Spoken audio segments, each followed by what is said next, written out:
Денеска заврши една ера на Вардар, убави 5 години во кои што имаше многу успеси. Што е она на што Јована ќе се сеќава од Вардар, односно од овие 5 години? Какви спомени ќе понесе Скопје? Prelijep.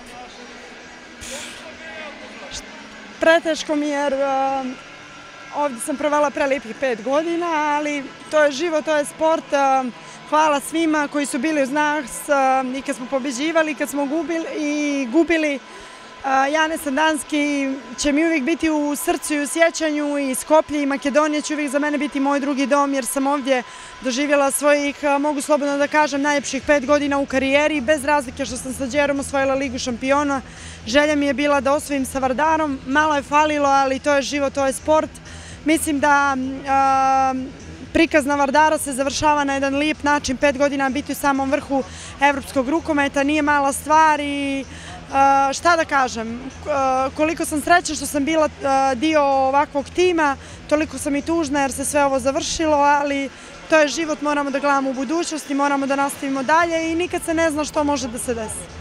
Има ли некоја интересна случка, можеби, која што сега може да се издвои на ова заменување од Вардар, која што ќе се паметни посебно? Pa svaka godina je za mene ostavila poseban pečat.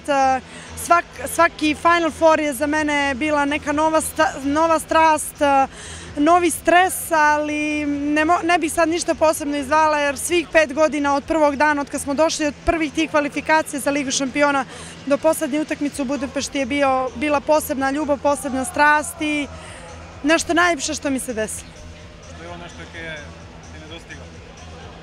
Sve. Prijatelji van rukometa, Skoplje, grad, restorani, hrana, sve, baš sve. Može da vidimo, može bi Sadičević povtorno u Makedonija, dok ne se sluči da imame kako Vardar? Nikad se ništa ne zna, nikad ne treba reći nikad. Stvarno, ja sam potpisala još 2 godine ugovora sa Bukureštom. Šta će život da nam nametne, to niko od nas ne zna, zato je život toliko lijep i uzbudljiv, ali svakako da sam uvijek tu za sve što treba. Hvala vam puno i hvala što ste bili svo vrijeme uz nas.